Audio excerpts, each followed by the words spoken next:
तो आज हम लोग बच्चों स्टार्ट करने वाले हैं न्यू चैप्टर स्टार्ट करने वाले हैं जो कि है काइनेमेटिक्स। तो आज हम लोग स्टार्ट करने वाले हैं चैप्टर काइनेमेटिक्स। तो अब ध्यान से देखेंगे, है ना, हर एक बातों को काफ़ी केयरफुल होकर सुनना है तुम्हें। तो आज अब चैप्टर स्टार्ट किया जाए काइनेमेटिक्स। अब सबसे पहले जब भी कोई चैप्टर स्टार्ट होता है तो पहले तो हमें ये पता होना चाहिए कि आखिर उस चैप्टर में हम क्या पढ़ने वाले हैं, है ना। तो बेसिकली काइनेमेटिक्स में जो हम लोग पढ़ते हैं, है ना, ये मैकेनिक्स का एक पोर्शन है जिसमें कि हम लोग क्या पढ़ते हैं। तो बेसिकली हम इसमें बॉडी के मोशन के बारे में पढ़ते हैं, यानी कि बॉडी का मूवमेंट कैसा हो रहा है। तो बेसिकली काइनेमेटिक्स क्या है, तुम कह सकते हो कि study of motion of the object, है ना, ये कह सकते हो। इसी को हम लोग क्या कहते हैं, काइनेमेटिक्स। वैसे ही का लाइन और हम साथ में ऐड कर देते हैं, विदाउट एनालाइजिंग इट्स कॉज, है ना, कि मोशन किस वजह से हो रहा है, मोशन का क्या कॉज है, उसको अभी हम लोग नहीं पढ़ते हैं। अभी हम लोग सिर्फ पढ़ते हैं कि मोशन कैसा है, ऑब्जेक्ट का क्या है मोशन, कैसा मोशन है, बेसिकली उसके बारे में हम लोग पढ़ाई करते हैं किसमें, काइनेमेटिक्स में। ठीक है, मोशन किस वजह से है ना। तो बेसिकली बॉडी पे कोई ना कोई फोर्स अप्लाई करेंगे तभी बॉडी क्या होता है, उसमें मोशन आता है। यदि कोई बॉडी रेस्ट में है तो बेसिकली उस पर कोई फोर्स अप्लाई करोगे तभी बॉडी क्या आएगा, मोशन में आएगा। तो फोर्स क्या कह सकते हो कि फोर्स वो कॉज है जिसकी वजह से बॉडी में क्या आता है, मोशन आता है। ठीक है, तो अभी हम लोग काइनेमेटिक्स में क्या पढ़ते हैं बच्चों, तो मोशन ऑफ अ बॉडी और एन ऑब्जेक्ट, है ना, विदाउट एनालाइजिंग इट्स कॉज। ठीक है, चलो। तो बेसिकली अब इसमें मोशन के बारे में पढ़ना है। तो अब यहाँ पर कुछ इम्पॉर्टेंट टर्म्स होते हैं, है। तो बेसिकली कुछ इम्पॉर्टेंट टर्म्स होते हैं, तो पहले हम उन टर्म्स के बारे में क्लियर होना पड़ेगा कि आखिर वो टर्म्स क्या है। ठीक है, उसके बारे में कंप्लीट नॉलेज होना चाहिए काइनेमेटिक्स स्टार्ट करने से पहले। जैसे एक टर्म हमारा होता है फ्रेम ऑफ रेफरेंस। एक टर्म हमारे पास है क्या, फ्रेम ऑफ रेफरेंस। तो सबसे पहले हमें पता होना चाहिए कि आखिर ये फ्रेम ऑफ रेफरेंस होता क्या है, फ्रेम ऑफ रेफरेंस का क्या मीनिंग है। तो जैसे देखो, जब भी हम किसी मोशन को एनालाइज करेंगे आगे अभी पूरे चैप्टर में, तो हम कहीं ना कहीं बैठ कर ऑब्जर्वेशन करते हैं। ऑब्जर्वर किसी न किसी फ्रेम में होता है। फॉर एग्जांपल, फ्रेम का क्या मतलब है समझ लो। जैसे मान लो तुम ट्रेन के किसी कंपार्टमेंट में बैठे हुए हो, ठीक है। अब तुम ट्रेन के कंपार्टमेंट में बैठकर ट्रेन के बाहर किसी ऑब्जेक्ट के मोशन को एनालाइज कर रहे हो, तो तुम ऑब्जर्वर हुए। और तुम यदि ट्रेन के कंपार्टमेंट में बैठे हुए हो तो वो कंपार्टमेंट तुम्हारे लिए क्या हो गया, एक फ्रेम ऑफ रेफरेंस, जहाँ से तुम ऑब्जर्वेशन कर रहे हो, उस बॉडी या उस ऑब्जेक्ट को ऑब्जर्व कर रहे हो। ठीक है, तो फ्रेम ऑफ रेफरेंस का क्या मतलब हो गया, तुम कह सकते हो कि वो प्लेस या ऑब्जर्वर है ना, जो कि क्या कर रहा है, मोशन को एनालाइज कर रहा है। ठीक है, तो उसी को हम लोग क्या कहते हैं बच्चे, फ्रेम ऑफ रेफरेंस। आगे जाकर हम लोग देखेंगे कि जब हम different different frame of reference से कैलकुलेशन करते हैं तो कुछ ऐसे फिजिकल क्वांटिटी होते हैं जिनका वैल्यू फ्रेम ऑफ रेफरेंस पे डिपेंड करता है ना। जैसे मान लो तुम ट्रेन में बैठे हो तो ट्रेन का कंपार्टमेंट तुम्हारे लिए फ्रेम ऑफ रेफरेंस हो गया। कोई आदमी जो, कोई ऑब्जर्वर मान लो प्लेटफॉर्म पे बैठा हुआ है, तो वो प्लेटफॉर्म उसके लिए क्या हो गया, फ्रेम ऑफ रेफरेंस हो गया। तो हो सकता है किसी ऑब्जेक्ट को जब तुम एनालाइज करो तो तुम उसका मोशन कुछ डिफरेंट बताओगे, और यदि जो ऑब्जर्वर प्लेटफॉर्म पे बैठा हुआ है वो कुछ और डिफरेंट मोशन बता सकता है, ऑब्जेक्ट का कुछ डिफरेंट काइंड ऑफ मोशन। तो ये डिफरेंस क्यों आता है, due to frame of reference. दोनों ऑब्जर्वर, एक का प्लेटफॉर्म है फ्रेम ऑफ रेफरेंस और दूसरे का क्या है, ट्रेन का कंपार्टमेंट है फ्रेम ऑफ रेफरेंस। ठीक है,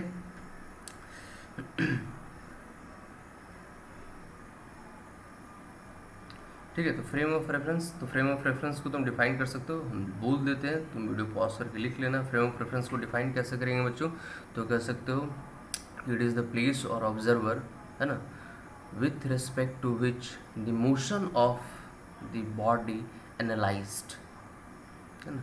ये कोई प्लेस हो सकता है, ये कोई ऑब्जर्वर हो सकता है, ठीक है, जिसके रिस्पेक्ट में किसी बॉडी के मोशन को हम क्या करते हैं, एनालाइज करते हैं, उसी को हम क्या कहते हैं, फ्रेम ऑफ रेफरेंस। उसको हम लोग क्या कहते हैं बच्चों, फ्रेम ऑफ रेफरेंस।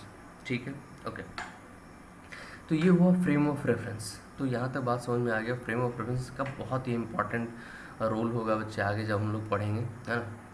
ओके, तो एक तो हो गया फ्रेम ऑफ रेफरेंस। इसके बाद चूँकि हम काइनेमेटिक्स पढ़ रहे हैं तो हम मोशन ऑफ द बॉडी के बारे में पढ़ेंगे।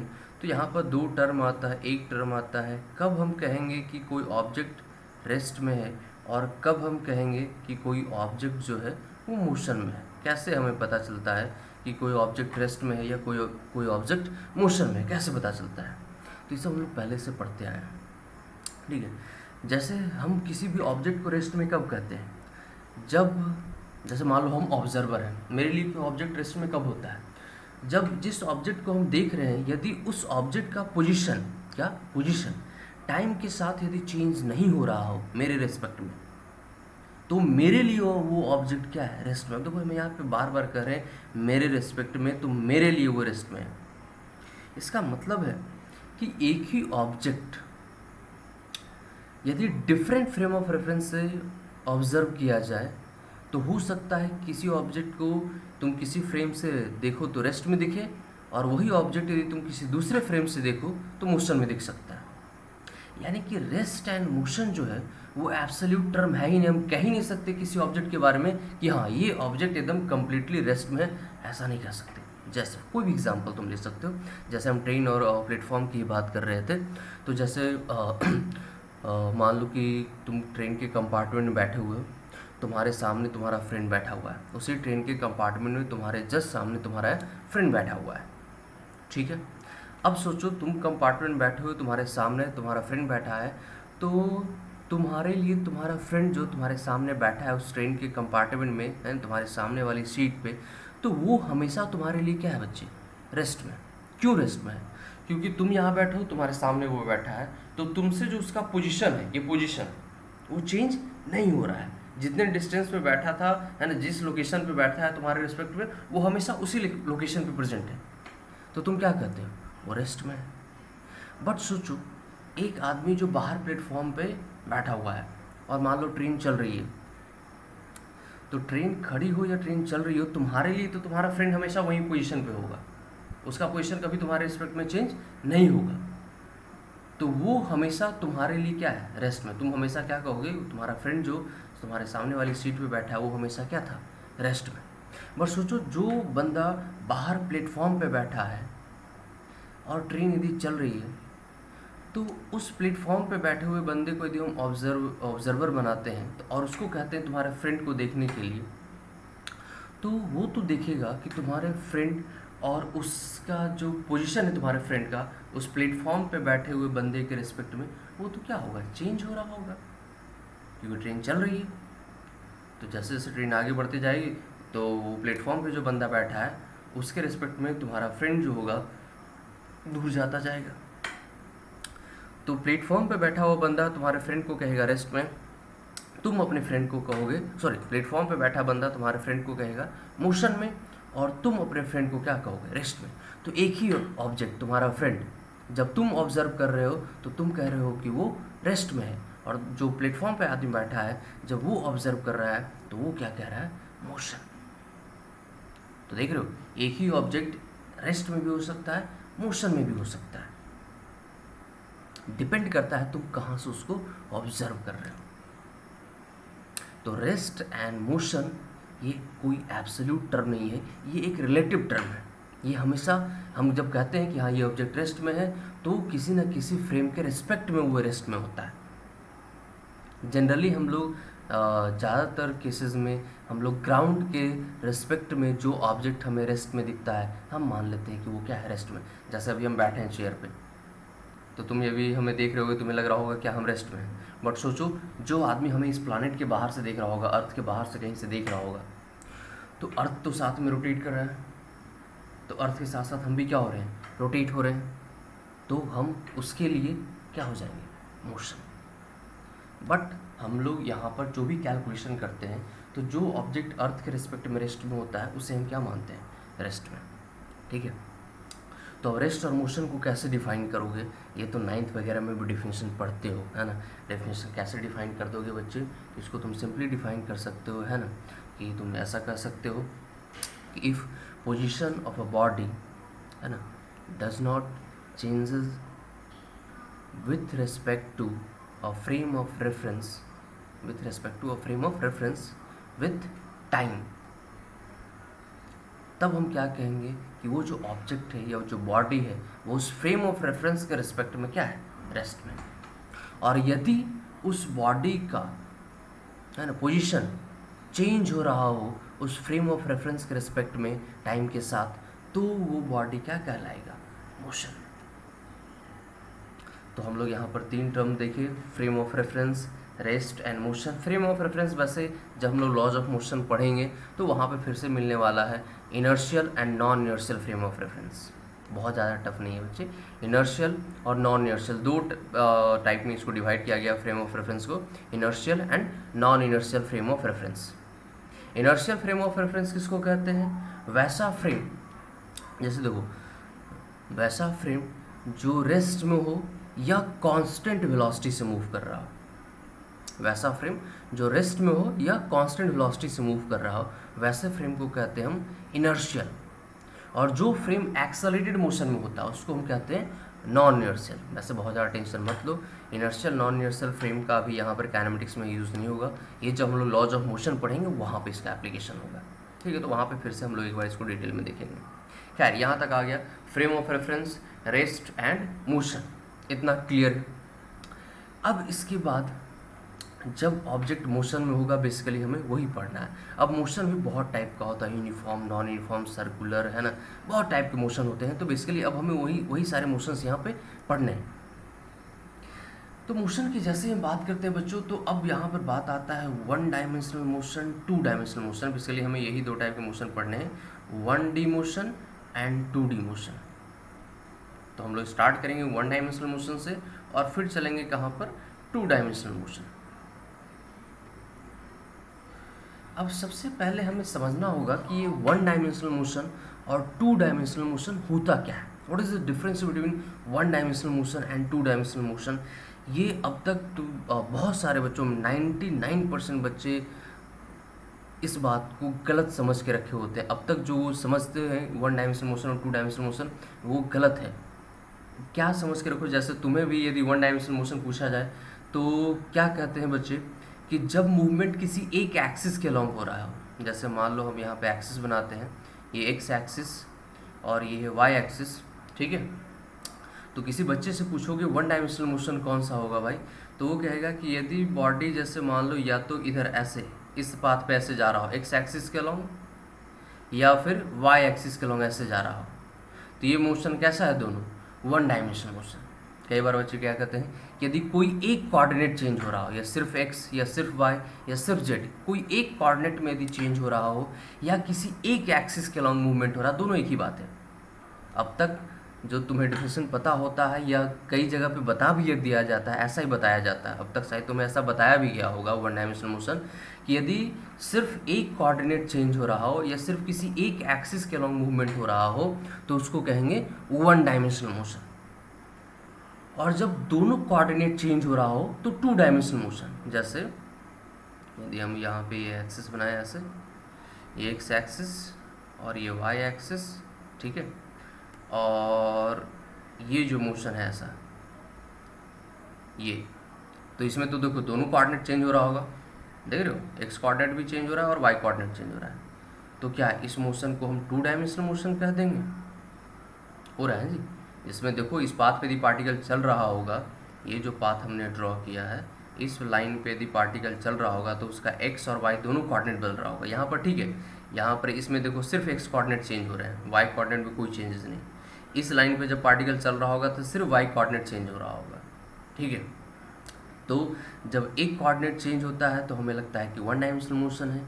अब यहाँ पर तो दोनों कोऑर्डिनेट चेंज हो रहा है, तो कई बच्चा इसको 2 डायमेंशनल कहेगा, लेकिन कई बच्चे को लग रहा होगा कि नहीं ये तो 1 डायमेंशनल ही है।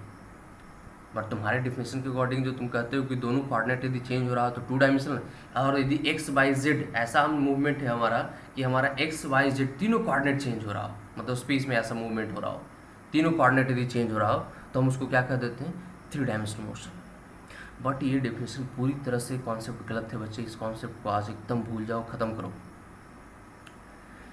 अब समझो कि 1 डायमेंशनल मोशन क्या होता है। 1 डायमेंशनल मोशन का सिंपल मीनिंग होता है बच्चों, 1 डायमेंशनल मोशन का सिंपल मीनिंग होता है motion along a straight line.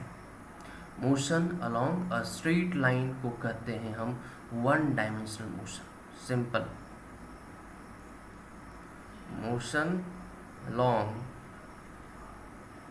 a straight line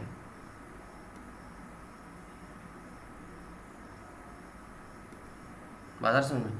straight line के लॉन्ग, यदि कोई पार्टिकल एक स्ट्रेट लाइन पे ट्रेवल कर रहा है, चाहे उसका एक कोऑर्डिनेट बदले, दो कोऑर्डिनेट बदले, तीन कोऑर्डिनेट बदले, यदि वो पार्टिकल एक स्ट्रेट लाइन पे ट्रेवल कर रहा है तो मोशन हमेशा कैसा कहलाएगा, वन डायमेंशनल मोशन। अब जो तुम्हें कन्फ्यूज़न था कि भाई दो कोऑर्डिनेट चेंज में टू डायमेंशनल मोशन है, तो उसको हम थोड़ा सा इस तरह से तुम्हें समझा सकते हैं कि अच्छा एक बात बताओ, जैसे तुम इसको, यदि इस पाथ में पार्टिकल ऐसे चल रहा है तो इसके दोनों कोऑर्डिनेट्स चेंज हो रहे हैं, एक्स भी और वाई भी, तो इसको तुम कह दोगे कई बार कि हाँ ये दो कोऑर्डिनेट बदल रहा है तो टू डायमेंशनल मोशन। बट यदि तुम्हें कोऑर्डिनेट एक्सिस का थोड़ा बहुत यदि नॉलेज है तो तुम्हें ये पता होना चाहिए कि कोऑर्डिनेट एक्सिस कोई ज़रूरी नहीं है कि हम ऐसे वर्टिकल वाई के एक्सिस को वर्टिकल ही रखें, एक्स एक्सिस को हॉरिजॉन्टल ही रखें, ऐसा कोई फिक्स नहीं है। ये राइट हैंड कोऑर्डिनेट सिस्टम कहलाता है, बट इसमें ऐसे रूल नहीं है कि वाई एक्सिस को आपको वर्टिकल ही रखना है और एक्स को हॉरिजॉन्टल ही रखना है, ऐसा कोई रूल नहीं। ठीक है, तुम चाहो तो इसको रोटेट कर सकते हो, जैसे इस कोऑर्डिनेट एक्सिस को तुम चाहते तो ऐसे भी बना सकते थे, देखो कुछ इस तरह से, इसे तुम y एक्सिस मान सकते हो और इसे x एक्सिस, देखो ये x एक्सिस और ये y एक्सिस। अब देखो, अब तुम यदि इस पाथ पे चल के देखो तो अब तुम्हारा एक ही कोऑर्डिनेट बदलेगा, तो अब तुम्हारे डिफिनेशन के अकॉर्डिंग जो हम पहले एक्सिस जब ड्रॉ किए थे तो ये टू डायमेंशनल मोशन था, और जब हमने एक्सिस को इस तरह से ड्रॉ किया तो अब ये वन डायमेंशनल मोशन हो गया। तो सोचो एक ही मोशन यदि हम एक्सिस को अलग वे में ड्रॉ करें तो एक ही मोशन को हम वन डायमेंशन भी कह रहे हैं और टू डायमेंशन भी कह रहे हैं, ये तो बिल्कुल गलत है, संभव ही नहीं है। तुम्हारे एक्सिस के अकॉर्डिंग मोशन डिफाइन नहीं होता है कि हाँ मोशन वन डायमेंशनल होगा और अब ये मोशन तुम्हारा वन डायमेंशनल हो गया, पहले ये टू डायमेंशनल था। तो कहीं ना कहीं हमारे डिफिनेशन में ही गलत था कि एक कोऑर्डिनेट बदलेगा तो वन डायमेंशनल, टू कोऑर्डिनेट बदल रहे होंगे तो टू डायमेंशनल, और तीनों कोऑर्डिनेट्स चेंज हो रहे होंगे तो थ्री डायमेंशनल। ये पूरी तरह से गलत कॉन्सेप्ट है। ठीक है, वन डायमेंशनल मोशन का सिंपल मीनिंग क्या है बच्चों, motion along a straight line. Straight line पे मोशन हो रहा हो तो उस मोशन को हम कहते हैं वन डायमेंशनल मोशन, चाहे जितना भी कोऑर्डिनेट बदल जाए कोई फर्क नहीं पड़ता है। ठीक है, अब टू डायमेंशनल मोशन किसको कहेंगे, तो कई जगह पे तुम देखोगे वो लिखा रहता है मोशन इन अ प्लेन। ठीक है, बट सिर्फ मोशन इन अ प्लेन कह देंगे तो भी थोड़ा कन्फ्यूज़न होता है। इसको क्लियरली यदि समझना है तो तुम ये समझो कि यदि मोशन किसी कर्व पाथ पे हो रहा हो बच्चों, ऐसे स्ट्रेट लाइन पे नहीं, कैसा होना चाहिए, कर्व पाथ। ये पाथ कैसा है, कर्व, ये स्ट्रेट लाइन नहीं है, कैसा पाथ है, कर्व पाथ। तो यदि पार्टिकल का मोशन जो है, जो मोशन है वो किसी कर्व पाथ है, मतलब पार्टिकल किसी कर्व पाथ पे चल रहा हो, कर्व, और किसी एक पर्टिकुलर प्लेन में, motion along a curve path या motion on a curve path in a particular plane, किसी एक प्लेन में। जैसे ये मोशन किस प्लेन में, देखो एक्स बाई प्लेन में है ना, ये पूरा का पूरा मोशन देखो किस प्लेन में बच्चों, एक्स बाई प्लेन में। तो जब किसी कर्व पाथ पे तुम किसी एक प्लेन में ट्रैवल करते हो तब जो मोशन कहलाता है वो कहलाता है टू डायमेंशनल मोशन। कैसा मोशन कहलाता है बच्चों, टू डायमेंशनल मोशन। तो तुम टू डायमेंशनल मोशन को कह सकते हो motion on a curve path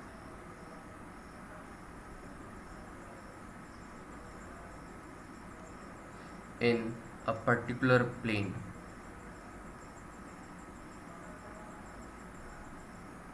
है ना, कोई भी एक पर्टिकुलर प्लेन में होना चाहिए। तब इस मोशन को हम लोग कैसा कहेंगे बच्चों, इस मोशन को हम लोग कहेंगे टू डायमेंशनल मोशन। एकदम इस चीज़ को माइंड में सेट कर लो। बहुत 99% बच्चों को one dimensional two dimensional motion का एग्जैक्ट पता नहीं होता कि किसको कहेंगे, कई जगह बताया भी नहीं जाता है। ओके, अब इसके बाद थ्री डायमेंशनल मोशन। वैसे थ्री डायमेंशनल मोशन हमें वैसा पढ़ना नहीं है, basically one dimensional two dimensional motion ये आगे पढ़ना है। बट थ्री डायमेंशनल मोशन किसको कहते हैं, तो कर्व पाथ पे ही मोशन होता है थ्री डायमेंशनल भी, लेकिन उसमें होता क्या है कि कर्व पाथ पे हो और प्लेन जो हो, किसी एक प्लेन में उस मोशन को तुम नहीं रख सकते। मतलब कर्व पाथ पे ही ट्रैवल कर रहा है, जैसे मान लो इस तरह से ट्रैवल करता हुआ और फिर तुम्हारी तरफ ऐसे आ रहा हो। जैसे मान लो ये जो तुम देख रहे हो ये कर्व पाथ पे ऐसे ट्रैवल करता हुआ और ये बाहर की तरफ हम निकलना शुरू हो जाए, तो ये क्या होगा, किसी एक प्लेन में इस मोशन को हम नहीं ड्रॉ कर सकते। मतलब समझ लो कर्व पाथ का वैसा मोशन जो कर्व पाथ तुम किसी एक प्लेन में ड्रॉ नहीं कर पाओ, उसके लिए कम से कम एक से तुम्हें ज़्यादा प्लेन यूज़ करना पड़े, तब वैसे मोशन को हम लोग क्या कहते हैं बच्चों, 3 डायमेंशनल मोशन। ठीक है, तो चलो हमारे हिसाब से frame of reference, rest, motion, 1 dimensional, 2 dimensional motion, यहाँ तक कुछ बेसिक बातें जो कि ज़रूरी होता है जानना, वो आज हम लोगों ने क्लियर किया कि रेस्ट एंड मोशन जो है वो एक एब्सोल्यूट टर्म नहीं है, वो एक रिलेटिव टर्म है ना। एक ही बॉडी एक ही टाइम पे रेस्ट में भी हो सकता है, मोशन में भी हो सकता है, डिपेंड करता है कि हम कहाँ से उसको ऑब्जर्व कर रहे हैं। ठीक है, चलो तो काफ़ी कंसेप्चुअल बातें हम लोगों ने किया यहाँ पर। अब आते हैं थोड़ा अपने चैप्टर में इंटर करते हैं, है ना।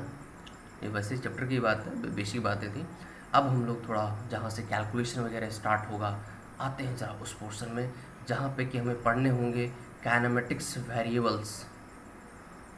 इसको हम लोग कहते हैं काइनेमेटिक वेरिएबल्स। वैसे बहुत सारे वेरिएबल्स के बारे में तुम ऑलरेडी सुन चुके हो, लगभग सारे सुन ही चुके हो तुम लोग, जितने वेरिएबल्स तुम यहाँ पे सुनोगे, जैसे distance, displacement, average velocity, average speed, instantaneous velocity, instantaneous speed, average acceleration, instantaneous acceleration, यही सब है। तो ये सब तुम ऑलरेडी पहले से सुने हुए हो, बस उसको अब और अच्छे ढंग से यहाँ पर समझना है। तो अब तक जो 9th में तुम पढ़ते हो, 9th में भी ये चीज़ पढ़ना होता है, मैकेनिक्स पढ़ना होता है, बट वहाँ पे जनरली 1 डायमेंशनल मोशन तुम पढ़ते हो। अब यहाँ पे हमें 2 डायमेंशनल मोशन और 1 डायमेंशनल मोशन, दोनों मोशन को पढ़ना होगा। ठीक है, तो आ जाओ, पहले तो हम इसको समझने के लिए डिस्टेंस, डिस्प्लेसमेंट, काइनेमेटिक्स वेरिएबल समझेंगे, बट उससे पहले हम यहाँ पर एक डायग्राम ड्रॉ करते हैं और उस डायग्राम के अकॉर्डिंग सारी चीज़ें एक्सप्लेन किया जाएगा। तो ध्यान से पहले इस डायग्राम को देखो। एक सेकेंड,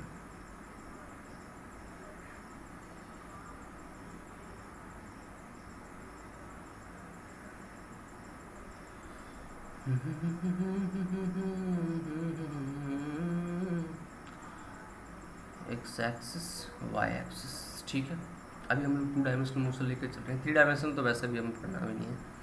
तो चलो, ये एक्स वाई प्लेन है, एक पार्टिकल जो है वो हम मानते हैं कि चलो कुछ एक ऐसे कर्व पाथ पे वो ऐसे एक पार्टिकल ट्रैवल कर रहा है, एक ऐसे कर्व पाथ पे ट्रैवल कर रहा है, कोई पार्टिकल जो इस कर्व पाथ पे ट्रैवल कर रहा है। ठीक है, थोड़ा सा एक सेकेंड,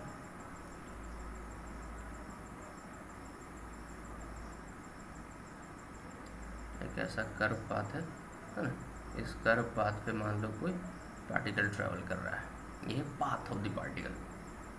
सो तुम कह सकते हो ये क्या है बच्चों, पाथ ऑफ पार्टिकल। ठीक, किसी पार्टिकल के मोशन को हम लोग ऑब्जर्व करने वाले हैं, तो वो इसी पाथ पे ऐसे ट्रैवल करता हुआ जा रहा है। ठीक, इस डायरेक्शन में ऐसे ट्रैवल करता हुआ जा रहा है। तो जब वो ट्रैवल करता हुआ जा रहा होगा, तो जैसे मान लो हमें डिस्प्लेसमेंट देखना है या डिस्टेंस देखना है, तो डिस्टेंस या डिस्प्लेसमेंट मान लो हम किसी पाथ पे चलते चले जा रहे हैं, तो हमें बोला जाएगा ना कि भाई इस टाइम से लेकर इस टाइम तक तुम्हारा क्या डिस्टेंस था या क्या डिस्प्लेसमेंट तुमने ट्रैवल किया।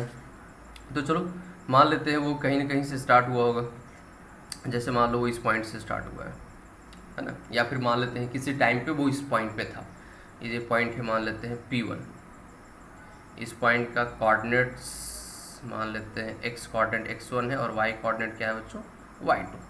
ठीक है, ये चलता चला गया और किसी टाइम पे वो यहाँ पहुँच गया P2 पॉइंट पे, कहाँ पहुँच गया P2 पॉइंट पे, और इस P2 पॉइंट का कोऑर्डिनेट्स है बच्चों x2 एंड y2।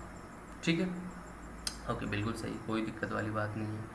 ओके, तो अब ये P1 पॉइंट पे कब था, मान लेते हैं कि ये P1 पॉइंट पे था एट टाइम T1, और ये P2 पॉइंट को कब क्रॉस कर रहा था, एट टाइम T2। ठीक, T2 टाइम पे ये P2 को क्रॉस कर रहा था T1, जैसे मान लो हम 12 बजे P1 को क्रॉस कर रहे हैं और 12:10 पे हम P2 को क्रॉस कर रहे हैं, मतलब P1 से P2 आने में हमें कितना टाइम लगा, 10 मिनट लगा। सिंपल, कुछ भी टफ नहीं है, एकदम समझते जाओ, ध्यान से देखते जाओ यार, कुछ टफ नहीं है, एकदम सिंपल है। ओके, अब बात करते हैं यहाँ पे सबसे पहले इंपॉर्टेंट जो मतलब स्टार्टिंग जो हम करेंगे, जिस वेरिएबल को हम लोग कैलकुलेट करेंगे, वो अपना पहला जो वेरिएबल है वो है डिस्टेंस एंड डिस्प्लेसमेंट के बारे में हम लोग पहले चर्चा करेंगे। पहले हमें क्या चर्चा करना बच्चों, डिस्टेंस एंड डिस्प्लेसमेंट। थोड़ा बहुत तुम्हें आइडिया होगा कि displacement is a vector quantity, है ना, distance is a scalar quantity, है ना।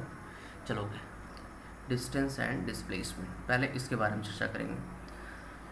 तो P1 पॉइंट पे था, P2 पॉइंट पे पहुंचा, T1 टाइम पे P1 पे था, T2 पे यहाँ पहुंचा। अब यहाँ पे डिस्प्लेसमेंट वगैरह हमें कैलकुलेट करना है। कैसे कैलकुलेट करेंगे? तो हम लोग जब वेक्टर पढ़ रहे थे, इससे पहले जो चैप्टर हमने पढ़ाया है, वेक्टर पढ़ाया है, उसमें हमने पोजीशन वेक्टर के बारे में तुम्हें बताया था। और वो पोजीशन वेक्टर होता क्या था कि ऑरिजिन से उस वेक्टर को एक एरो से ज्वाइन करना होता था, सॉरी उस पॉइंट को, जिस पॉइंट का हम पोजीशन वेक्टर लिखना चाह रहे हैं, तो ऑरिजिन से उस पॉइंट को एक एरो से ज्वाइन करो, ठीक है। ऑरिजिन से उस पर्टिकुलर पॉइंट को, जिस पॉइंट का तुम पोजीशन वेक्टर लिखना चाह रहे हो, उस पॉइंट को एक एरो से ज्वाइन करो, ठीक है। तो ये P1 हो गया। उसी तरह से P2 का पोजीशन वेक्टर यदि लिखना है तो P2 का पोजीशन वेक्टर क्या हो जाएगा, ये, इसको एक एरो से ऑरिजिन से ज्वाइन कर दो, ठीक है। ओके, ठीक है भाई। तो ये जो है, ये जो पोजीशन वेक्टर है, पोजीशन वेक्टर क्या बताता है, वहाँ पे अभी हमने बताया था कि पोजीशन वेक्टर किसी पॉइंट का या किसी पार्टिकल का पोजीशन वेक्टर तुम्हें दिया हुआ है, मतलब वो तुम्हें क्या दे दिया है, उस पार्टिकल का एग्जैक्ट लोकेशन तुम्हें दे दिया है ना। पोजीशन वेक्टर बेसिकली हमें उस पार्टिकल का पोजीशन बताता है विथ रेस्पेक्ट टू ऑरिजिन, है ना, with respect to coordinate axis कह लो या ऑरिजिन, इसके रेस्पेक्ट में पार्टिकल किस लोकेशन पे है वो तुम्हें पोजीशन वेक्टर इन्फॉर्मेशन देता है। तो चलो, ये R1 कह लो इसको, ये पोजीशन वेक्टर चूँकि P1 पॉइंट का है तो इस पोजीशन वेक्टर को हम R1 कह लेते हैं, मतलब ये इनिशियल पोजीशन बता रहा है, ये फाइनल पोजीशन बता रहा है T2 टाइम पे, ठीक है। तो चलो, अब ये R1 R2 पोजीशन वेक्टर है। R1 क्या है बच्चों, R1 को हम लोग कहते हैं, R1 कहलाता है पोजीशन वेक्टर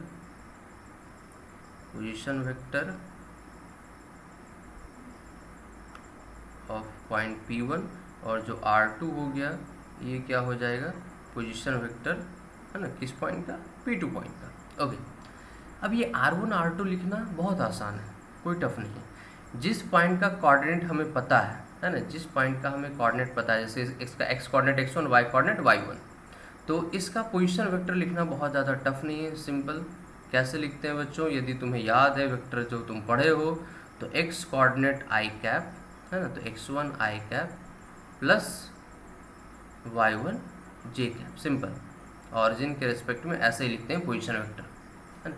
बेसिकली हम लोग पोजीशन वेक्टर जो लिखते हैं, जैसे इसका कोऑर्डिनेट 0 0 है, तो बेसिकली x2 माइनस x1 ऐसे करते हैं, तो x1 माइनस 0 y1 माइनस 0, तो क्या आएगा, x1 y1 ही आएगा, सिंपल।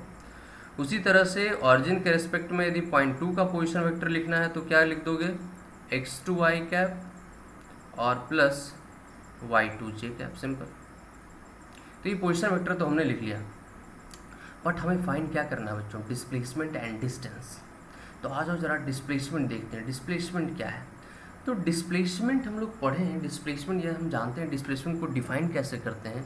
अब देखो यहाँ पे फिर से डिस्प्लेसमेंट जो तुम डिफाइन करते हो, 9th वगैरह में तुम पढ़ते आते हो, डिस्प्लेसमेंट का डिफिनेशन तुम्हें क्या बताया जाता है, shortest distance between initial and final position को हम डिस्प्लेसमेंट कहते हैं। अब यहाँ पे थोड़ा सा गलत नहीं कह सकते हैं, इनकम्प्लीट कह सकते हैं इसको, क्योंकि displacement is a vector quantity, और कोई वेक्टर क्वांटिटी को जब हम डिफाइन करते हैं तो वेक्टर क्वांटिटी में दो चीज़ें होती हैं, मैग्नीट्यूड एंड डायरेक्शन। तो जब तक हम उसके मैग्नीट्यूड और डायरेक्शन दोनों का इन्फॉर्मेशन नहीं देंगे तब तक वो कम्प्लीटली डिफाइन नहीं हुआ है। तो जब तुम कहते हो shortest distance between initial and final position, तो ये तो सिर्फ तुम डिस्टेंस बता रहे हो, तो तुम सिर्फ मैग्नीट्यूड बता रहे हो। तो shortest distance between initial and final position तुम्हें सिर्फ देता है मैग्नीट्यूड ऑफ डिस्प्लेसमेंट। तो डायरेक्शन ऑफ डिस्प्लेसमेंट किधर होता है, तो from initial position towards final position, मतलब इनिशियल से फाइनल की तरफ वो क्या होता है, डायरेक्शन डिस्प्लेसमेंट का।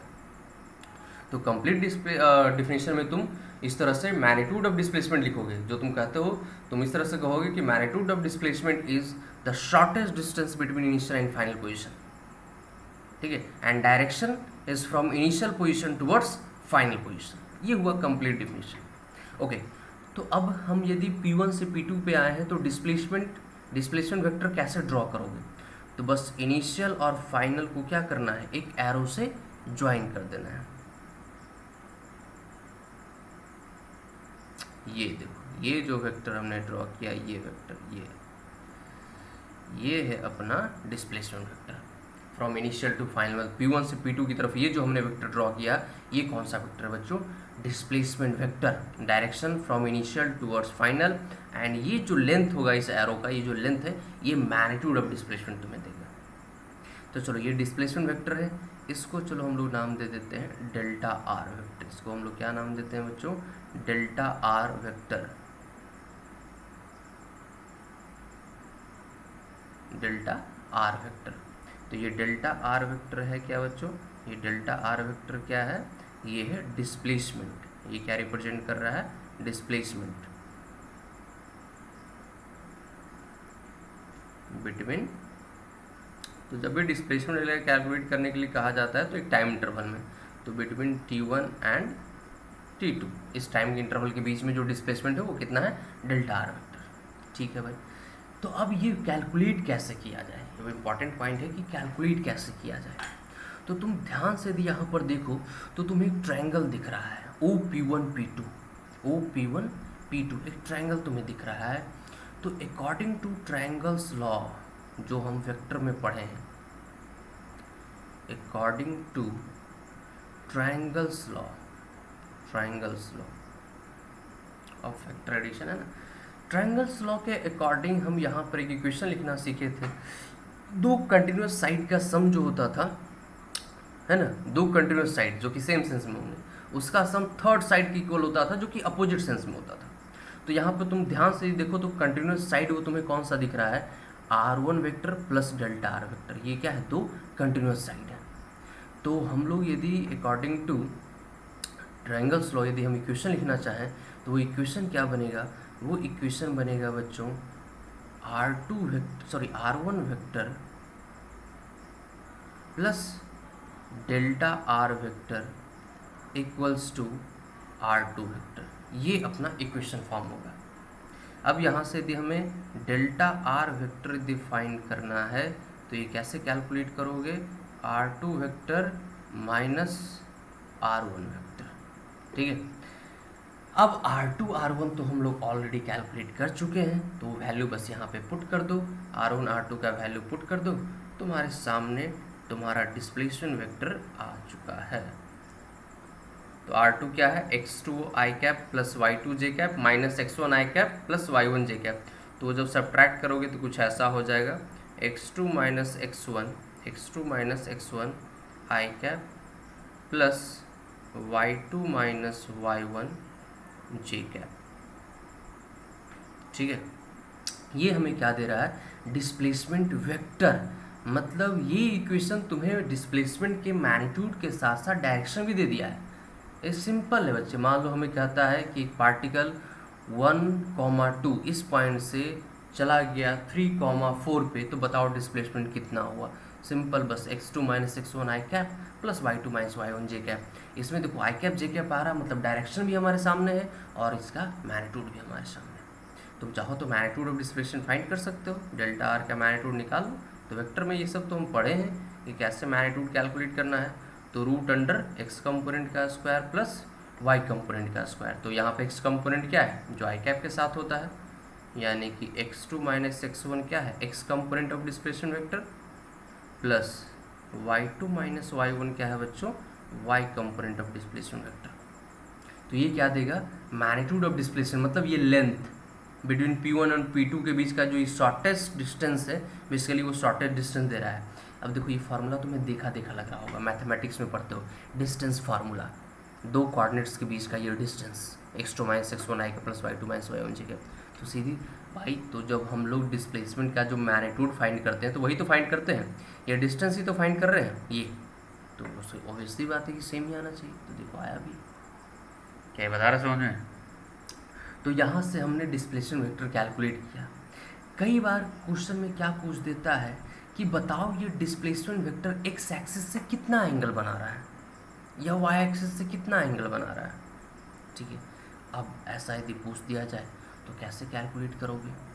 तो यदि तुम्हें थोड़ा बहुत याद हो, जब हमने वेक्टर पढ़ाया था तो वहाँ पे जब हम रेक्टेंगुलर कंपोनेंट्स ऑफ वेक्टर पढ़ा रहे थे, वाई एक्सिस एक्स एक्सिस तुम लोगों को याद भी तो दिलाना पड़ता है, खुद से याद भी तो नहीं रखते हो चैप्टर को, जो पहले पढ़ते हो भूलते चले जाते हो।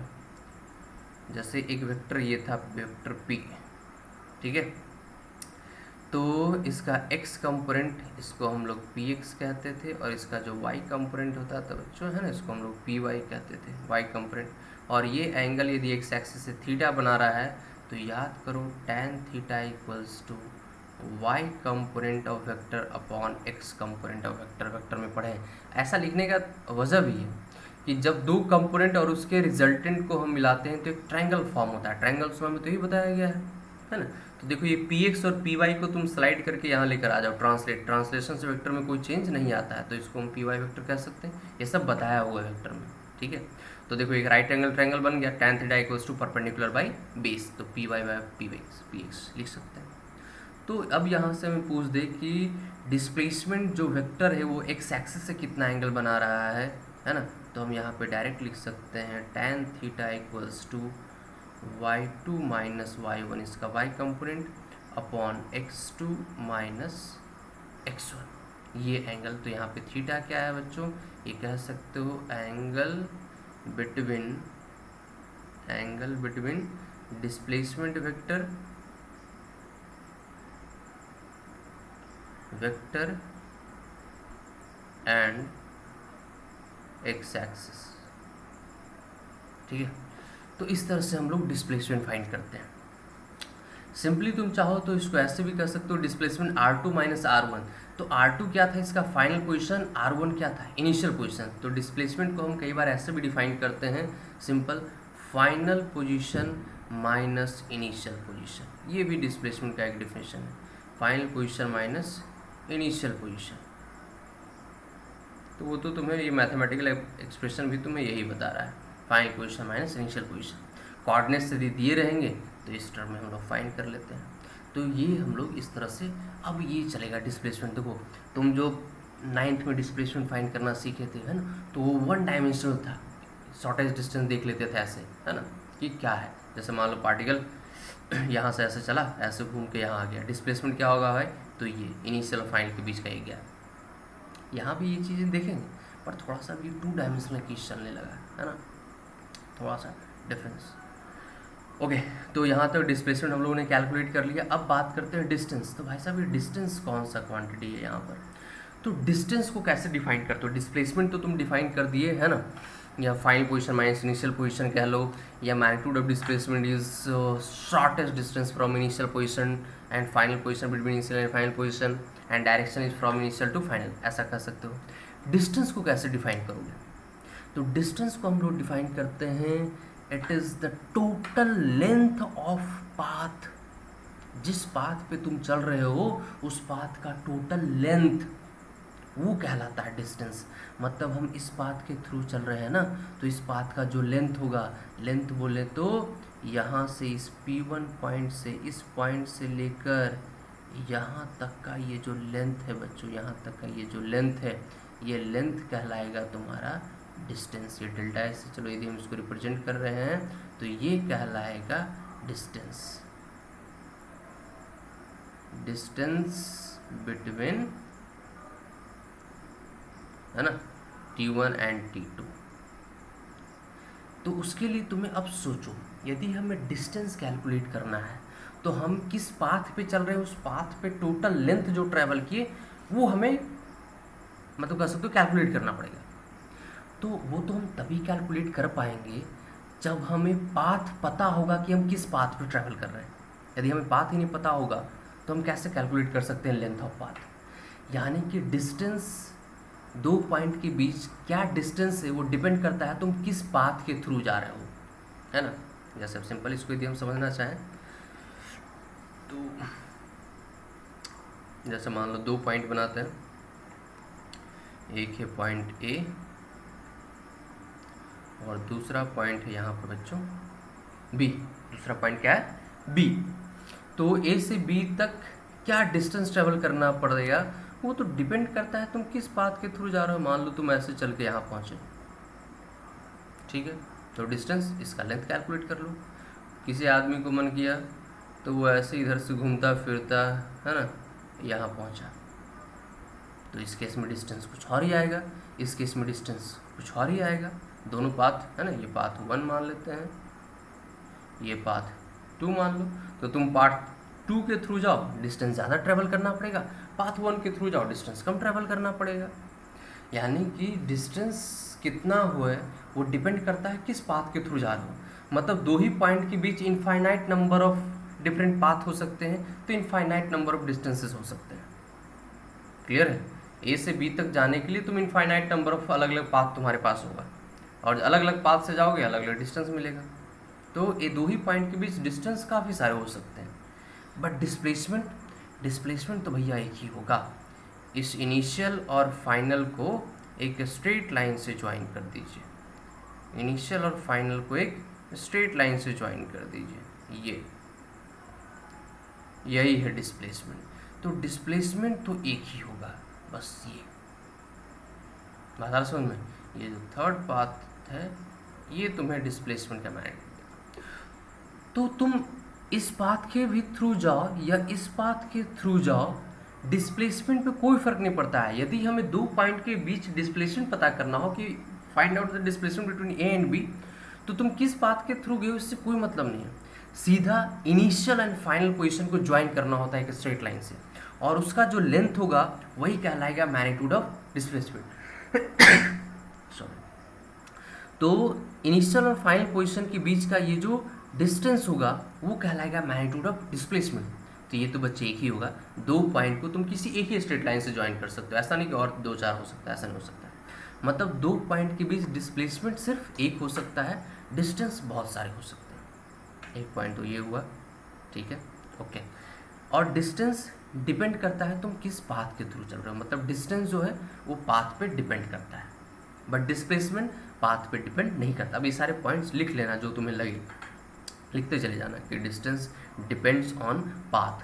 क्यों? क्योंकि distance is the total length of path, ठीक है।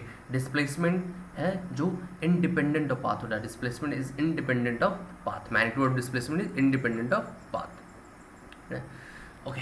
अब यहाँ पर एक जो पॉइंट यहाँ पर कई बार क्वेश्चंस में, शायद कई बार प्रीवियस ईयर में भी पूछा गया है, वो ये है कि जो तुम्हारा मैग्नीट्यूड ऑफ डिस्प्लेसमेंट होता है, मतलब mod of displacement, mod of displacement है ना, वो हमेशा या तो लेस देन या इक्वल्स टू होता है किसके? डिस्टेंस के, बिटवीन टू पॉइंट्स है ना, कोई फिक्स दो पॉइंट के बीच।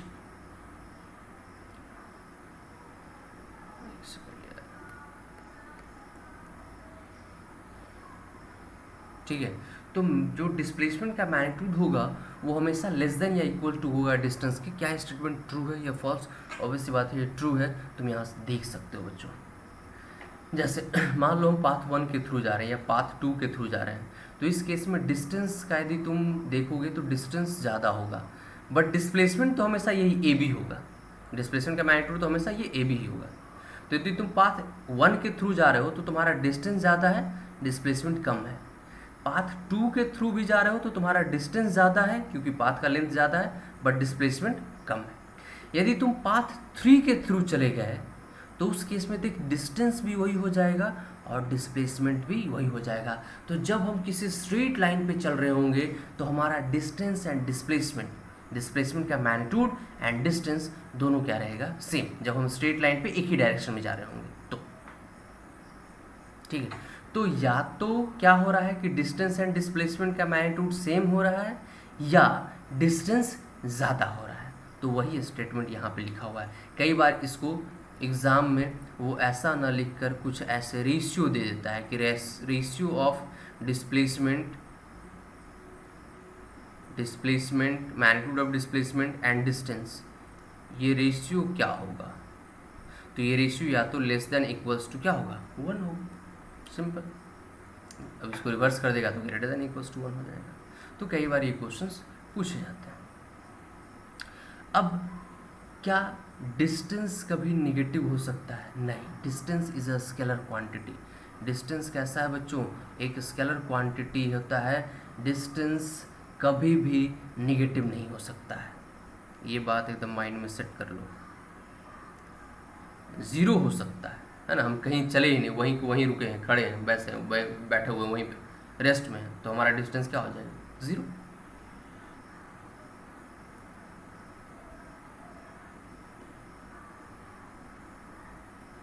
ठीक है। और डिस्प्लेसमेंट कैसा है, वेक्टर क्वांटिटी। अभी पता है तुम्हें कि डिस्प्लेसमेंट कैसा है, वेक्टर क्वांटिटी है। तो वेक्टर क्वांटिटी तो पॉजिटिव भी हो सकते हैं, नेगेटिव भी हो सकते हैं, है ना बच्चों। तो displacement is a vector quantity. तो displacement can be negative, positive और जीरो, ठीक है। Displacement can be positive, negative और जीरो, ठीक है। डायरेक्शन पे डिपेंड करता है ना, किसी डायरेक्शन को पॉजिटिव मान लिया और उसी डायरेक्शन में चल रहे हैं तो डिस्प्लेसमेंट पॉजिटिव होगा, कई बार डिस्प्लेसमेंट नेगेटिव होता है। डिस्प्लेसमेंट जीरो कब होता है, इनिशियल पोजीशन जहाँ से स्टार्ट किए वापस वहीं पहुँच गए, यदि कहीं से घूमते फिरते वापस वहीं पहुँच गए तो हमारा डिस्प्लेसमेंट क्या हो जाएगा, ज़ीरो हो जाएगा। जिस पॉइंट से तुम स्टार्ट किए हो कुछ टाइम के बाद वापस उसी पॉइंट पे लौट जाओ तो तुम्हारा फाइनल डिस्प्लेसमेंट क्या हो जाएगा, ज़ीरो। बट क्या डिस्टेंस ज़ीरो होगा, नहीं। डिस्टेंस तो जिस पाथ के थ्रू तुम चलते आए हो उसका लेंथ। तो मूविंग ऑब्जेक्ट के केस में देखो क्वेश्चन ऐसे कई बार घुमा देता है। जैसे हमने कहा है ना, यदि तुम किसी एक पॉइंट पे वहीं पे बैठे हुए, जैसे एक पॉइंट है ए, हम यहीं पे बैठे हुए हैं, है ना, 1 घंटे तक बैठे रहे, तो उस 1 घंटे में हमारा डिस्टेंस क्या हुआ, ज़ीरो, गया ही नहीं कहीं। लेकिन हम कहीं से ऐसे घूमते फिरते वापस यहाँ पहुँचे 1 घंटे में ही। अब क्या 1 घंटे में मेरा डिस्टेंस ज़ीरो होगा, नहीं यार। ये टोटल जो पाथ पे हम चले उस पाथ का लेंथ कहलाएगा हमारे 1 घंटे में डिस्प्लेसमेंट। हम इनिशियल फाइनली उसी पोजीशन पे पहुंच गए हैं बट डिस्टेंस जीरो नहीं हुआ, डिस्टेंस तो लेंथ ऑफ पाथ। हाँ, क्या इस केस में डिस्प्लेसमेंट जीरो है, हाँ। जहाँ से चले तो वहीं पहुंच गए तो इनिशियल फाइनल पोजीशन को जब तुम ज्वाइन करोगे तो वो तो एक पॉइंट हो जाएगा, तो डिस्प्लेसमेंट क्या हो जाएगा, जीरो। तो मूविंग ऑब्जेक्ट के केस में कभी डिस्टेंस जीरो नहीं हो सकता, क्योंकि मूविंग ऑब्जेक्ट है तो कुछ ना कुछ तो लेंथ वो ट्रैवल करेगा, चाहे वो लौट के इनिशियल पोजीशन पे क्यों ना आ गया हो, बट डिस्टेंस जीरो नहीं हो सकता। तो मूविंग ऑब्जेक्ट का डिस्टेंस कभी जीरो नहीं हो सकता है। तो मूविंग ऑब्जेक्ट के केस में डिस्टेंस हमेशा कुछ ना कुछ पॉजिटिव वैल्यू ही होगा, डिस्टेंस नेगेटिव तो होता नहीं था। डिस्टेंस जीरो एक ही केस में होगा जब ऑब्जेक्ट परमानेंटली क्या है वहाँ पे रेस्ट में है। डिस्प्लेसमेंट जीरो, पॉजिटिव, नेगेटिव सब हो सकता है।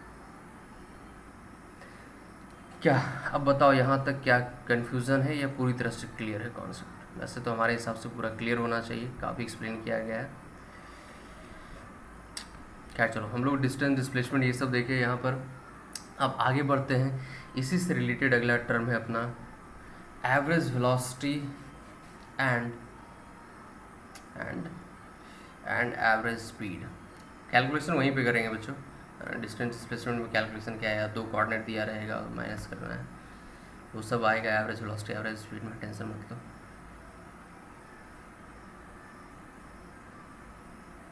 Average velocity and average speed, जहाँ तक कि आपको पता होगा कि average velocity is a vector quantity and average speed is a scalar quantity. वैसे बहुत बच्चों को पता भी होगा, एवरेज वेलोसिटी जो होता है displacement bye time taken, average speed total distance travel by total time taken, ठीक, ओके। अब सबसे पहले ये एवरेज हम कैलकुलेट करते क्यों हैं, ये एवरेज का कॉन्सेप्ट होता क्या है, ये एवरेज क्या देता है हमें, और एवरेज हम कब कैलकुलेट करते हैं, पहले तो बहुतों को यही नहीं पता होता। तो आ जाओ थोड़ा एवरेज वैल्यू को समझाते हैं कि एवरेज वैल्यू का क्या मतलब होता है। अब तक तुम एवरेज कैलकुलेट करते आए हो, जब 9-10 में पढ़े होगे तो तुम स्टैटिक्स वगैरह पढ़े होगे, है ना, वहाँ पे एवरेज वगैरह कैलकुलेट, मीन वैल्यू वगैरह कैलकुलेट करना होता है, शायद पढ़े होगे, हमें उतना ध्यान नहीं, ओके। तो एवरेज जनरली तुम देखोगे तभी कैलकुलेट किया जाता है उस फिजिकल क्वांटिटी का, जो फिजिकल क्वांटिटी क्या हो रहा हो, लगातार टाइम के साथ क्या हो रहा हो, चेंज हो रहा हो। तो वैसे क्वांटिटी के हम एवरेज वैल्यू कैलकुलेट करते हैं, जो क्वांटिटी क्या हो रहा हो, कंटिन्यूसली चेंज हो रहा हो। एक सिंपल सा एग्जांपल लेते हैं, जैसे मान लो हम तुम्हें मंथ का पहला दिन 1 रुपया दिए, दूसरे दिन 2 तारीख को 2 रुपया, 3 तारीख को 3 रुपया, 4 तारीख को 4 रुपया, 5 तारीख को 5 रुपया एंड सो ऑन। इसी तरह से हमने तुम्हें 30वां दिन, है ना, 30 तारीख को हमने तुम्हें 30 रुपये दिए, मतलब हर दिन 1 रुपया बढ़ाकर हम तुम्हें दे रहे हैं, ठीक है भाई। मतलब जो तुम्हें रुपया दिया जा रहा है वो हर दिन वैल्यू उसका चेंज किया जा रहा है, पहला दिन 1 रुपया, फिर 2 रुपया, फिर 3 रुपया, रेगुलर चेंज किया जा रहा है ना, ओके। अब यदि तुमसे पूछा जाए कि 30 दिन में तुम्हें हमने एवरेज कितना रुपया दिया, तो एवरेज वैल्यू तुम याद होगा कैसे कैलकुलेट करते हो, तुम्हें याद होगा एवरेज वैल्यू तुम कैसे कैलकुलेट करते हो, टोटल सम कर देते हो, मतलब 1 + 2 + 3 प्लस, है ना, अप टू कहाँ तक बच्चों 30, और total sum divided by total number of days, तो 30। यही एवरेज वैल्यू निकालने का तरीका होता है, सबको पता होना चाहिए। ओके, अब इसको जब टोटल सम करोगे तो टोटल सम कितना आएगा, है ना, तो इसके लिए तुम कॉन्सेप्ट लगा दो। अब इसको ऐड मत कर लेना है ना, इसको ऐड करने का सिंपल कॉन्सेप्ट होता है ये 1 + 2 + 3 प्लस, है ना, अप टू n नंबर तक ऐड करने का ये सिंपल एक फार्मूला होता है, n × n + 1/2 ये। तो यहाँ n की जगह पे क्या है बच्चों 30, तो तुम यदि इसको ऐड करते हो तो इसका वैल्यू कितना आना चाहिए हमारे हिसाब से, देखो 30 × 30 + 1/2 है ना, n × n + 1/2, तो 15 × 31, 31 × 15 कितना हो जाएगा जी, 31 × 15, 15 150, 165, 165 भी आ रहा है ना, नहीं 165 कैसे आएगा, और 31 × 15 465 आ जाएगा, 465 रुपीज़। मतलब पूरे एक महीने में यदि हम तुम्हें हर दिन 1 रुपया बढ़ा कर दें, है ना, 1 रुपये से स्टार्ट करें, तो 30 दिनों तक टोटल जो तुम्हें हम देंगे वो 465 रुपीज़ देंगे। ठीक है भाई, चलो दे दिए। तो एवरेज वैल्यू ज़रा निकाल लो, तो 465 रुपीज़ डिवाइडेड बाई 30 डेज़, ये आ गया 15.5 रुपीज़, 15.5 रुपीज़। मतलब टोटल हमने तुम्हें कितना रुपया दिया, 15.5 रुपीज़। ठीक है, चलो ये भी सही बात है यार, 15.5 रुपीज़ दिए हमने, सॉरी टोटल नहीं, सॉरी एवरेज है, टोटल हमने कितना दिया था तुम्हें 465 रुपीज़।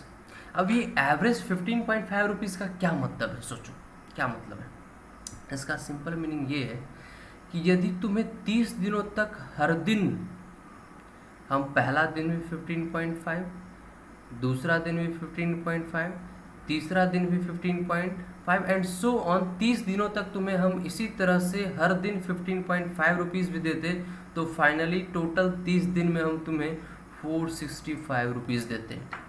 तो तुम्हें 465 रुपीज़ देने का मेरे पास दो तरीका था, एक महीने में 465 रुपीज़ देने का, ये हमारे पास दो तरीका दिख रहा है।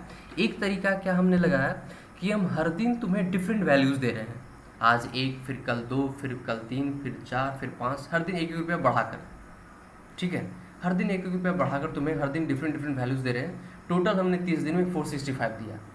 एक तरीका ये भी हो सकता था कि हर दिन तुम्हें हम एक कोई constant value they, but finally 30 दिनों में जो सम होना चाहिए वो वापस फाइनल रिजल्ट के बराबर होना चाहिए, मतलब 465।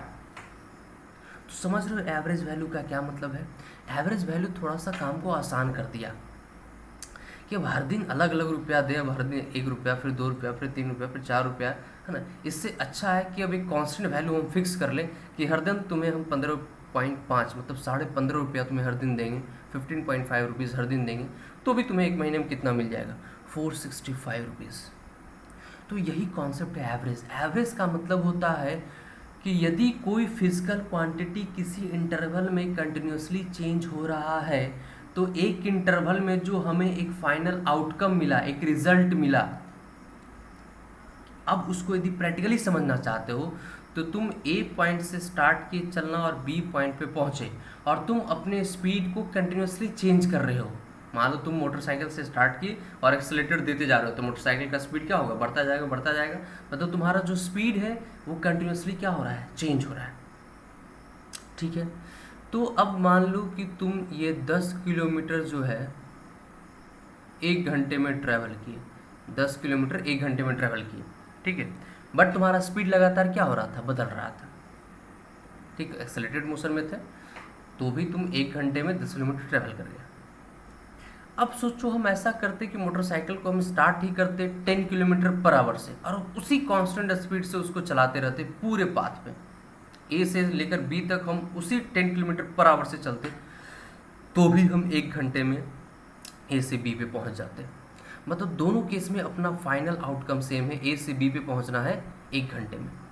एक केस में वेलोसिटी वेरी करके पहुंच रहा है, एक केस में कांस्टेंट वैल्यू के साथ पहुंच रहा है। तो वो जो कांस्टेंट वैल्यू है 10 किलोमीटर पर आवर, वही कहलाएगा average velocity of particle between A and B. समझ में आया क्या सिग्निफिकेंस होता है एवरेज वेलोसिटी का, एवरेज का क्या मतलब होता है? तो एवरेज का कैलकुलेशन हम तभी करते हैं जब उस इंटरवल में वो क्वांटिटी क्या हो रहा है, वेरी कर रहा हो। तो उस इंटरवल में यदि हम उस वेरिएबल वैल्यूज़ की जगह पर एक फिक्स वैल्यू रखना चाहें ताकि हमारा रिजल्ट फाइनली सेम आए, तो वो फिक्स वैल्यू कहलाता है average value of that variable values. Clear हुआ? ओके। अब मान लो तुमसे कह देता है कि ए से बी तक हम 5 किलोमीटर पर आवर एक कांस्टेंट स्पीड से ट्रेवल किए, तो बताओ ए से बी तक मतलब हमारा इस इंटरवल में एवरेज वेलोसिटी क्या रहा? अरे भाई, तो यदि कांस्टेंट ही वेलोसिटी से ट्रेवल किए तो एवरेज वैल्यू क्या हो जाएगा, वही कांस्टेंट वैल्यू। तो जब कोई फिजिकल क्वांटिटी टाइम के साथ चेंज नहीं हो रहा हो, कांस्टेंट हो, तो किसी भी इंटरवल में एवरेज वैल्यू उसका वही कांस्टेंट वैल्यू ही हो जाएगा। जो कांस्टेंट वैल्यू है वही उसका एवरेज वैल्यू हो जाएगा। ठीक है, तो तुम्हें कह दिया जाए कि ए से बी तक 1 घंटे में हम पहुँचे और हम 5 kilometre per hour constant speed से चल रहे थे, बताओ एवरेज वेलोसिटी क्या होगा? तो तुम्हें कुछ कैलकुलेशन नहीं करना है। यदि कांस्टेंट वेलोसिटी से हम चलें किसी इंटरवल में, तो वही कांस्टेंट वेलोसिटी हमारा एवरेज वेलोसिटी हो जाएगा। क्लियर है? तो ये कुछ कॉन्सेप्ट था एवरेज का। अब आ जाओ अपने फिजिक्स पे पहुंचते हैं और वहाँ कैलकुलेशन वगैरह की बातें करते हैं। देखो, एवरेज वेलोसिटी अभी यदि हमें कैलकुलेट करना है तो ऑब्वियसली बात है average velocity, average speed, average values हमेशा एक इंटरवल में दिया जाता है बच्चे, तो वो देगा इंटरवल। जैसे यहाँ पे जो अपना डायग्राम है, यहाँ पे हमें between T1 and T2 average value calculate करना है। ठीक है, बिटवीन T1 एंड T2 हमें एक एवरेज वैल्यू कैलकुलेट करना है। ओके, तो आ जाओ। तो एवरेज वेलोसिटी यदि हमें कैलकुलेट करना है तो एवरेज वेलोसिटी को देखो हम कुछ ऐसे लिखेंगे बच्चों, वी एवरेज ऐसा लिखकर और इसमें वेक्टर लगा दिए, ये तुम्हारा क्या हो गया, एवरेज वेलोसिटी। तो एवरेज वेलोसिटी कैलकुलेट कैसे करते हैं? तो टोटल डिस्प्लेसमेंट उस इंटरवल में जो हुआ, total displacement in that interval, total displacement उसको डिवाइड कर देते हैं क्या, total time taken, total time taken है ना, उस डिस्प्लेसमेंट में जो टोटल टाइम लगा है, ये हमें क्या देता है, एवरेज वेलोसिटी। तो अब जो अपना इक्वेशन वगैरह है उसके अकॉर्डिंग यदि हम लिखना चाहें तो टोटल डिस्प्लेसमेंट जो हुआ वो क्या कितना हुआ था, डेल्टा आर। देखो हमने कैलकुलेट किया है, total displacement delta R upon total time taken कितना लगा। तो T1 पे थे और T2 जैसे हमने बताया था कि मान लो 12 बजे हम P1 पॉइंट पे हैं और 12:10 पे P2 पे पहुँचे हैं, मतलब P1 से P2 पहुँचने में टाइम कितना लगा, 10 मिनट, यानी कि 12 10 माइनस 12 कर दिए तुम। तो इसी तरह से यहाँ पे क्या लिख दोगे, T2 माइनस T1, तो इसको डेल्टा टी लिख सकते हो तुम, है ना। तो डेल्टा टी कुछ और नहीं, वो टाइम इंटरवल रिप्रेजेंट कर रहा है, चेंज इन टाइम नहीं कहलाता है, टाइम इंटरवल कहते हैं उसको, डेल्टा टी ये क्या है, टाइम इंटरवल है। ठीक है, तो इस तरह से एवरेज वेलोसिटी कैलकुलेट करेंगे। तुम चाहो तो डेल्टा आर का वैल्यूज़ वगैरह पुट कर सकते हो, जैसे डेल्टा आर का यदि तुम वैल्यू पुट करते हो तो डेल्टा आर क्या था बच्चों, तो x2 minus x1 I cap, x2 minus x1 I cap plus y2 minus y1 J cap divided by delta T, है ना। तो तुम चाहो इसको अलग अलग लिख दे सकते हो, x2 माइनस x1 को तुम डेल्टा x लिख सकते हो, मतलब change in x coordinate of particle upon time interval I cap plus y2 minus y1 को क्या कर सकते हैं, change in y coordinate of particle, 2 dimensional motion है तो y कोऑर्डिनेट x कोऑर्डिनेट दोनों बदल रहा है बच्चों, ओके, जे कैप। ठीक है, ये हमें क्या देता है, एवरेज वेलोसिटी। तो तुम ध्यान से देखो, तो change in x coordinate by time taken, ये क्या देगा, x component of average velocity, change in y coordinate by time taken, ये क्या देगा हमें, y component of average velocity. तो तुम चाहो इसको ऐसे भी लिख सकते हो, average velocity vector equals to X component of average velocity मतलब वी एक्स आई कैप है ना plus V Y J cap. ठीक है, ये एवरेज वेलोसिटी मिल जाएगा तुम्हें। यदि हमें सिर्फ मैग्नीट्यूड फाइंड करना है तो मॉड निकालने के लिए root under V X square plus V Y square कर दोगे। तो ये तो हुआ एवरेज वेलोसिटी हमने कैलकुलेट कर लिया। ठीक है, यहाँ से मैग्नीट्यूड एंड डायरेक्शन दोनों मिल जाता है। ठीक, चलो ओके, सही बात है। अब एवरेज स्पीड तो सिंपल है, एवरेज स्पीड क्या लिखोगे बच्चों, total distance travel by total time taken. तो चलो वी एवरेज, यदि हम वेक्टर साइन नहीं लगाए हैं तो समझ जाना ये हम क्या लिख रहे हैं बच्चों, एवरेज स्पीड।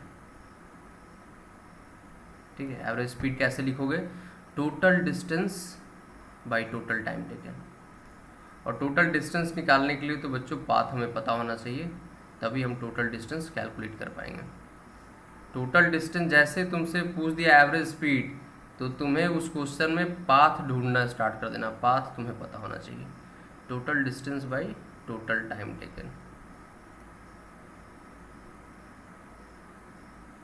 ठीक है, चलो ओके। अब एवरेज वेलोसिटी, एवरेज स्पीड, ठीक है। अब यदि हम डायरेक्शन की बात करें, चूँकि वेलोसिटी जो वेक्टर क्वांटिटी, तो देखो एक होता है बच्चों इंस्टेंटेनियस स्पीड और इंस्टेंटेनियस वेलोसिटी। ठीक है, तो अब यहाँ पे थोड़ा सा एक कॉन्सेप्ट को सुन लो, इस कॉन्सेप्ट को, फिर ये लेक्चर अभी ख़त्म करेंगे, फिर दूसरा लेक्चर स्टार्ट किया जाएगा। आज इस लेक्चर को 5 मिनट में एंड करेंगे। जैसे मान लो इस कर्व पाथ पे तुम्हें दिखाया हुआ पार्टिकल इस कर्व पाथ पे ऐसे ट्रेवल कर रहा है, तो सोचो जब वो P1 पॉइंट पे होगा तो P1 पॉइंट पे इंस्टेंटेनियस वेलोसिटी का डायरेक्शन क्या दोगे, है ना, कुछ इस डायरेक्शन में ऐसे चलता हुआ जा रहा है। तो P1 पॉइंट पे यदि हमें इंस्टेंटेनियस वेलोसिटी का डायरेक्शन देखना है, जैसे यदि हम स्ट्रेट लाइन पे ट्रेवल कर रहे हैं तो फिर तो डायरेक्शन में सोचना ही नहीं, इधर जा रहे हैं तो एकदम यही डायरेक्शन हो गया अपने वेलोसिटी का भी, जिस लाइन के लोग जा रहे हैं उसी लाइन के लोग डायरेक्शन हो जाएगा। मतलब जब हम चलते हैं तो हमारा फेस जिस डायरेक्शन में जिस इंस्टेंट पे होता है वही हमारे वेलोसिटी का क्या होता है, डायरेक्शन होता है। ओके, तो जैसे मान लो पार्टिकल इस पाथ पे चल रहा है, तो जब तुम P1 पाथ पे होगे तो तुम्हारा फेस का क्या डायरेक्शन होगा। तो यहाँ पे एक बात माइंड में एकदम फिट कर लो बच्चों, कि जब कर्व पाथ पे तुम्हें वेलोसिटी का डायरेक्शन देखना होता है, इंस्टेंटेनियस वेलोसिटी, तो बस उस पॉइंट पे तुम्हें क्या करना है, एक टेंजेंट डाल देना है, एक टेंजेंट ड्रॉ कर दो। ये टेंजेंट ही तुम्हें देता है direction of velocity at that point. जैसे मान लो हमें P2 पॉइंट पे कहता है, यहाँ पे इस पॉइंट पे P2 पॉइंट पे, कि बताओ यहाँ पे क्या डायरेक्शन होगा। एक सेकंड, जैसे मान लो ये है अपना P2 पॉइंट, तो इस पॉइंट पे कहता है कि बताओ क्या होगा डायरेक्शन वेलोसिटी का। तो क्या करते हैं, इस P2 पॉइंट पे टेंजेंट ड्रॉ कर देते हैं ऐसे, देखो ये, यानी कि यही हो जाता है direction of velocity at point P2। तो ये है वेक्टर V1 का डायरेक्शन और ये है वेक्टर V2 का डायरेक्शन। तो कर्व पाथ पे कहीं भी यदि हमें डायरेक्शन देखना है वेलोसिटी का, इंस्टेंटेनियस वेलोसिटी उस किसी पर्टिकुलर पॉइंट पे, तो क्या करना है, उस पॉइंट पे एक टेंजेंट ड्रॉ कर देना है।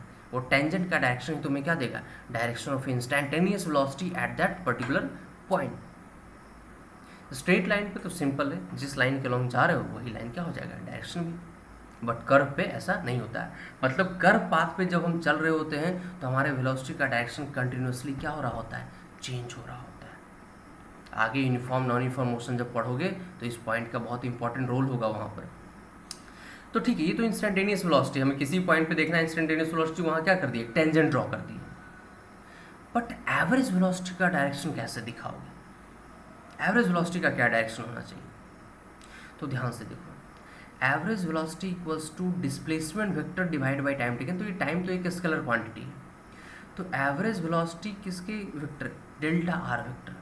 जैसे तुम्हें लिखा हुआ कहीं पे vector A equals to vector B divided by 2, इसका क्या मतलब समझते हो, ये मैग्नीट्यूड ऑफ A जो होगा वो B का आधा होगा, half, but direction of A and B क्या होगा, सेम होगा।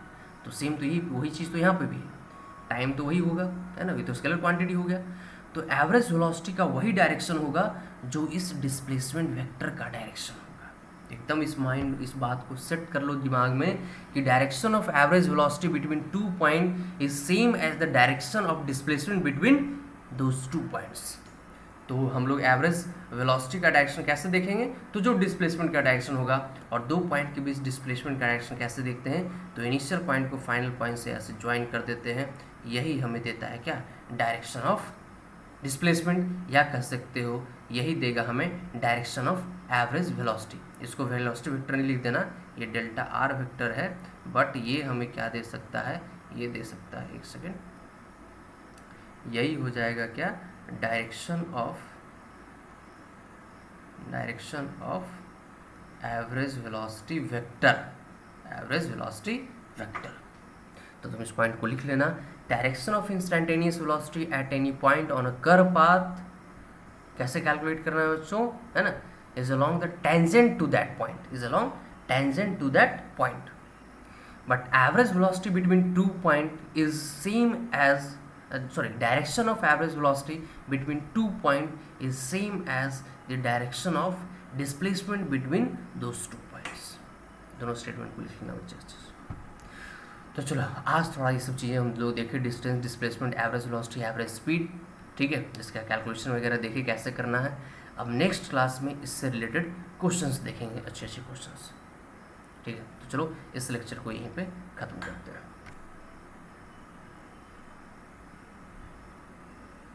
और बाकी यदि कोई प्रॉब्लम हो तो, है ना, तुम्हें पता है कहाँ पे हमें स्टडी करना है, कैसे हमसे कांटेक्ट करना है, ठीक है।